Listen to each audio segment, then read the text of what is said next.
Perkenalkan, nama saya Nika Regita Marani, nomor absen 19 dari kelas 2 EMBI. Di sini saya akan menjelaskan materi pajak penghasilan dari mata kuliah perpajakan. Sebelum itu, saya akan menerangkan 5 poin yang akan saya bahas. Yang pertama, itu ada pajak penghasilan umum, lalu ada pajak penghasilan pasal 21 dan 26.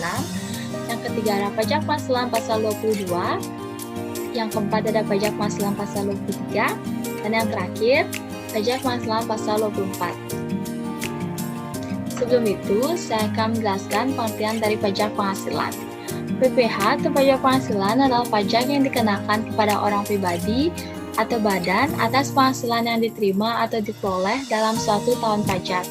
Penghasilan yang dimaksud dapat berupa keuntungan usaha, gaji, honorarium, hadiah, dan yang lainnya. Sekarang kita masuk ke materi yang pertama, yaitu pajak penghasilan umum.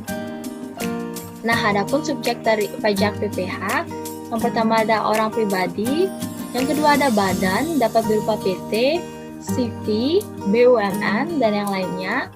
Yang ketiga ada warisan, lalu yang terakhir ada badan usaha tetap atau BUT. BUT atau badan usaha tetap adalah bentuk usaha yang dipergunakan oleh orang pribadi yang tidak bertempat tinggal di Indonesia atau izin tinggalnya di Indonesia itu tidak lebih dari 183 hari dalam satu tahunnya. Dan badan yang tidak berkedudukan di Indonesia tapi menjalankan usaha atau kegiatannya di Indonesia. Lalu selanjutnya ada yang bukan termasuk subjek pajak PPH. Yang pertama itu ada kantor atau badan perwakilan negara asing. Yang kedua ada pejabat perwakilan diplomatik dan konsulat atau pejabat lain dari negara asing, dan orang-orang yang diperbantukan kepada mereka yang bekerja dan bertempat tinggal bersama-sama dengan mereka. Yang ketiga ada organisasi internasional. Yang keempat ada pejabat dari organisasi internasional. Lalu ada pun objek pajak PPH. Yang pertama itu ada gaji, upah, honorarium, bonus, dan yang lainnya. Yang kedua ada premi asuransi. Yang ketiga ada hadiah undian. Yang keempat ada laba usaha. Yang kelima ada royalti. Lalu yang keenam ada bunga.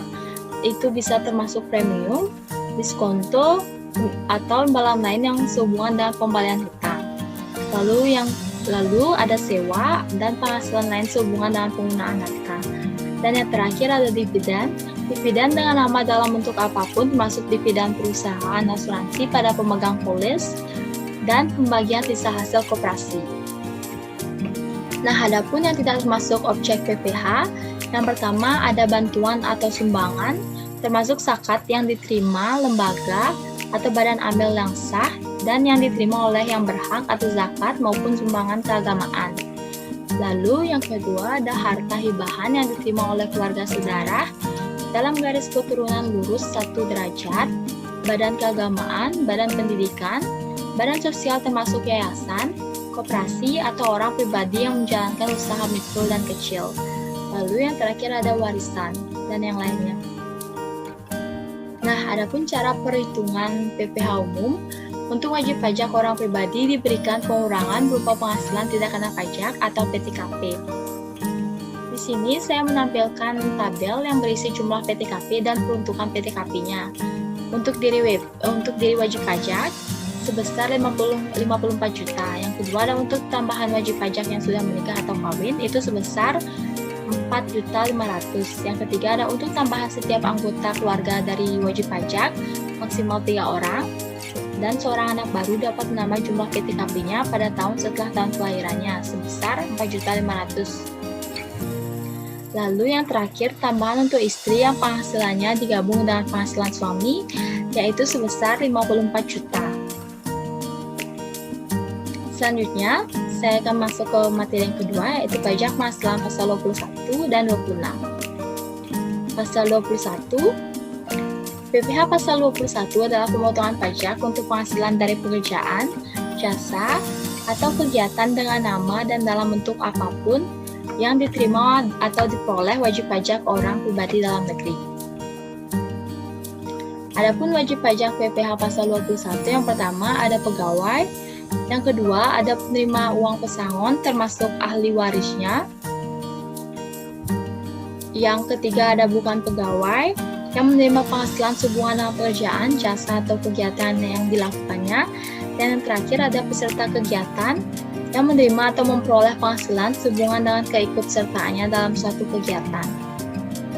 Nah, adapun objek pajak PPh pasal 21, yang pertama itu ada penghasilan teratur, yang kedua ada penghasilan tidak teratur, yang ketiga ada upah, lalu selanjutnya ada gaji atau tunjangan, dan yang terakhir ada honorarium dan uang saku. Nah, adapun pemotong PPh pasal 21, yang pertama ada pemberi kerja yang terdiri dari orang pribadi dan badan, baik pusat maupun cabang, dan perwakilan atau unit. Yang kedua, ada orang pribadi yang melakukan kegiatan usaha atau pekerjaan dari suatu pekerjaan serta badan. Yang ketiga, ada badan penyelenggara jaminan sosial tenaga kerja dan badan-badan lain yang membayar uang pensiun dan tunjangan hari tua atau jaminan hari tua. Dan yang terakhir, ada bendahara atau pemegang kas pemerintahan. Termasuk bendahara atau pemegang kas pada pemerintah pusat, institusi TNI atau Polri, atau pemerintah daerah, instansi atau lembaga pemerintah, lembaga negara lainnya, Kedubes RI di luar negeri. Selanjutnya, saya akan menjelaskan pengertian dari PPh pasal 26, yaitu pajak penghasilan yang dikenakan atas penghasilan yang diterima wajib pajak luar negeri dari Indonesia, selain badan usaha tetap PUT dari pemerintah. Subjek pajak dalam negeri, penyelenggara kegiatan, dan perwakilan perusahaan luar negeri. Adapun wajib pajak PPh pasal 26, yang pertama ada pegawai, yang kedua ada penerima dividen, yang ketiga ada penerima royalti, dan yang terakhir ada penerima hadiah atau penghargaan. Adapun objek PPh pasal 26, yang pertama itu ada dividen, imbalan yang sehubungan dengan jasa, pekerjaan, dan kegiatan yang dilakukan.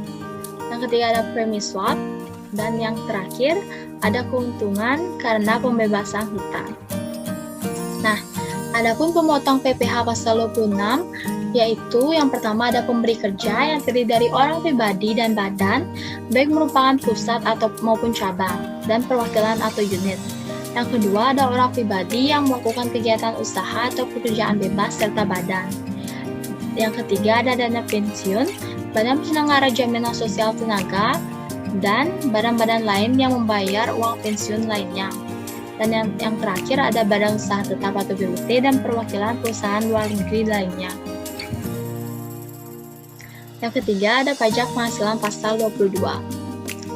Adapun pengertiannya yaitu pajak penghasilan yang dikenakan kepada badan-badan usaha tertentu, baik milik pemerintah maupun swasta yang melakukan kegiatan perdagangan ekspor, impor, dan reimpor. Nah, adapun pemungut PPh pasal 22, yang pertama ada Bank Devisa dan Direktorat Jenderal Bea dan Cukai atas impor barang. Yang kedua ada Direktorat Jenderal Pembendaharaan, bendahara pemerintah baik di tingkat pusat ataupun di tingkat daerah yang melakukan pembayaran atas pembelian barang. Yang ketiga ada Badan Usaha Milik Negara dan Badan Usaha Milik Daerah yang melakukan pembelian barang dengan dana yang bersumber dari belanja negara, APBN, dan atau belanja daerah APBD. Adapun kelompokan PPh pasal 22, yaitu pembayaran PPh pasal 22 dilakukan melalui pemotongan dan dapat dibagi menjadi 3 kelompok, yaitu yang pertama PPh pasal 22 pendaharawan pemerintah pusat dan daerah, dan BUMN dan BUMD atau BUMD.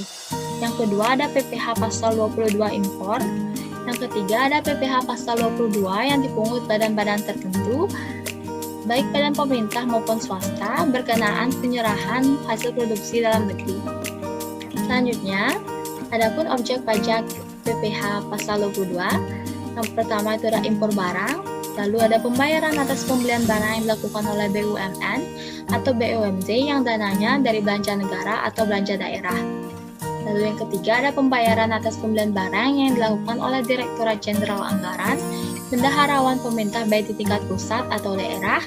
Lalu ada penjualan hasil produksi di dalam negeri. Yang kelima ada penjualan hasil produksi yang dilakukan oleh Pertamina. Dan yang terakhir ada pembelian untuk bahan-bahan keperluan industri. Lalu kita masuk ke materi yang keempat, yaitu pajak penghasilan pasal 23. Adapun pengertian dari PPh pasal 23, yaitu adalah pajak penghasilan yang dikenakan atas modal, penyerahan jasa, atau hadiah dan penghargaan selain yang telah dipotong pada PPh pasal 21.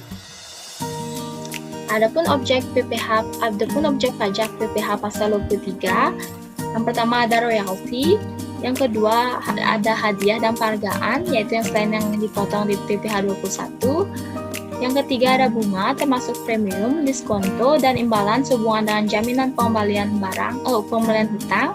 Dan yang terakhir ada dividen. Lalu juga ada contoh lain, yaitu imbalan sehubungan dengan jasa teknik, jasa manajemen, konstruksi, konsultan, dan jasa lainnya selain yang telah dipotong PPh 21.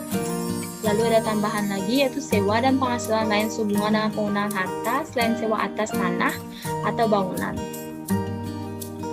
Adapun subjek pemotong pajak pasal 23, yaitu yang pertama ada badan pemerintah, yang kedua ada wajib pajak badan dalam negeri, yang ketiga ada penyelenggara kegiatan, dan yang terakhir ada badan usaha tetap PUT dan perwakilan perusahaan luar negeri lainnya. Selanjutnya kita masuk ke materi yang terakhir, materi kelima, yaitu pajak penghasilan pasal 24. Adapun pengertiannya yaitu PPh pasal 24 adalah peraturan yang mengatur hak wajib pajak untuk memanfaatkan kredit pajak mereka di luar negeri untuk mengurangi nilai pajak terutang yang dimiliki di Indonesia. Adapun penggabungan penghasilan yang dilakukan, yaitu yang pertama, penghasilan dari usaha yang dilakukan dalam tahun pajak diperolehnya penghasilan tersebut. Yang kedua, penghasilan lainnya dilakukan dalam tahun pajak diterimanya penghasilan tersebut. Dan yang ketiga ada penghasilan berupa dividen. Yang terakhir ada batas maksimum kredit pajak. Yang pertama, jumlah pajak yang terutang atau dibayar di luar negeri. Yang kedua, penghasilan luar negeri dibagi keseluruhan penghasilan kena pajak, lalu dikali PPh atas seluruh penghasilan yang dikenakan tarif di pasal 17.